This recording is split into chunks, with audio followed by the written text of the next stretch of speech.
Arsenal and West Ham both find themselves in the top 5 of the Premier League. Arsenal number 5, West Ham number 3. Are they for reals? Let's analyze it. Arsenal have beaten Watford, Leicester, Aston Villa, and Tottenham in their last few matches. They're unbeaten in their last 10.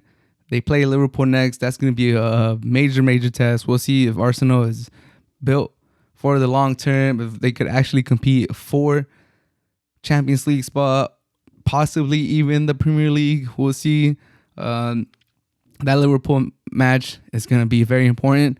Aubamayeng, he had 3 clear chances against Watford. He missed the penalty, and then he should have scored on the first touch. He had a bad control. It fell to Saka. He pushed it in, but it was offsides. And then he took a goal away from Odegaard. So Aubamayeng, he has to score more. He only has 4 goals in the Premier League. We need to see more from Aubamayeng. If Arsenal really want to compete for top 4, even if they get a result against Liverpool, once the international break is over, they need Aubamayeng to contribute more. They need to find more goal scorers. Ramsdale, top 5 keeper in the league right now. He's playing great. I know a lot of people like Leno, but Ramsdale is playing amazing. He deserves to stay as the number 1 keeper for Arsenal. And he's potentially a top 5 keeper in the league. He played amazing against Leicester. That was a game where I was like, oh my God, Ramsdale is a beast. That save that he had on that free kick against Leicester. I forgot who kicked it for Leicester, but that was ridiculous. Ramsdale going to the corner and stopping that, and then getting the rebound against Johnny Evans. Incredible stuff. Ramsdale's amazing. He kind of had a blunder against Watford that should have, in my opinion, led to a goal for Watford. Their forward couldn't finish that play in the tight corner. But Ramsdale's been good overall and throughout the whole season. He's probably been their best or second best player. Smith Rowe is a star. He scored in 3 straight games in the Premier League, and he just finds balls. His last 2 goals, the one against Watford, the ones against Leicester, it was a rebound. He's just in the right position, in the right time, in the right place at the right time, and he just loves curling that ball to the bottom right corner. Smith Rowe got some flag for getting that number 10 for Arsenal so young. He's really stepping into that jersey. He's really stepping into that number 10 for Arsenal. It looks like they have a star. Scored in 3 straight games. So Arsenal look good. They haven't really beaten too many teams. Leicester, they've been in and out this season. They haven't been the best. They haven't been the worst. They've had some results, and then they lose to some lesser teams. So Leicester's been inconsistent. We'll give Arsenal, credit for that one. You still beat Leicester. Aston Villa, they've been all right too. Tottenham, they were in that terrible spell when they beat them. But overall, pretty impressive victories. Watford, they're all the way at the bottom. These are the matches that we kind of thought Arsenal should have been winning. Like I said, this Liverpool matchup after the international break is going to be very, very key. We'll see if they're able to keep it up. I think Arsenal does have, after starting with 3 straight losses and what it looked like Arteta was on his way out and he was done and there was no way he was going to keep his job.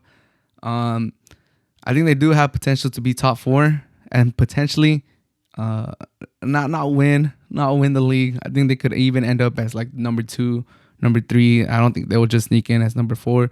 We'll see how they do against Liverpool. We'll see if they get more transfer in January. I think that would go a long way.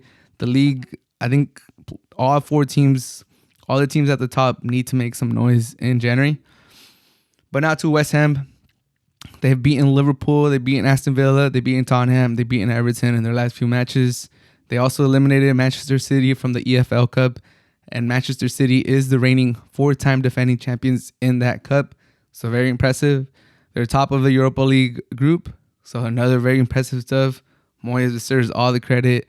The game against Liverpool was very, very entertaining, back and forth, great counterattacking display by West Ham, and they move over Liverpool to take that number 3 spot. They're tied with Manchester City with 23 points, just 6 goals behind them in goal differential.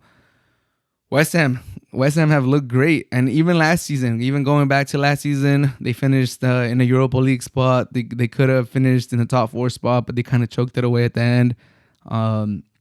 Declan Rice got hurt. Other stuff happened, but they could have definitely finished in the Champions League spot last year, and they're right back there. We got to give David Moyes a lot of credit. He seems to have all his players playing top football, top level, and I think I'm more convinced with West Ham than Arsenal.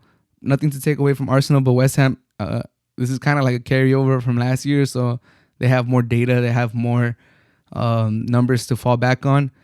But I think both of them are candidates, and it's crazy that they're both above Man United after all the money after Man United bringing in Ronaldo. It's crazy that 9 weeks in, or not more than 9 weeks in, 11 match days in, they're above them.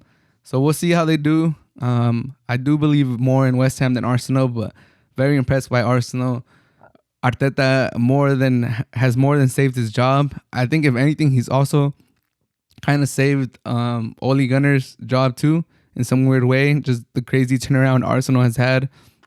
Maybe that's the turnaround that Manchester United is waiting for from Ole, but we'll see. But I do think both of these teams will finish in a Europe spot this year. So top 6 for both of them. That means either United or Tottenham or not. Because I think Chelsea, Man United, Liverpool, West Ham, they're going to all get European spots. We'll see. Arsenal probably has the likeliest chance to step out. And we'll see if Man United ever turn around. Hopefully my Wolves get into a European spot too. But their squad is kind of thin, so I don't know if that's a good thing. But Premier League has been great too. Arsenal and West Ham are in hot form. They find themselves in the top 5 positions of the Premier League after 11 match days. What do you guys think? What's their potential for both of these teams? I think for West Ham, it's a Champions League spot. I think for Arsenal, I think Arsenal will probably finish in a Europa League spot.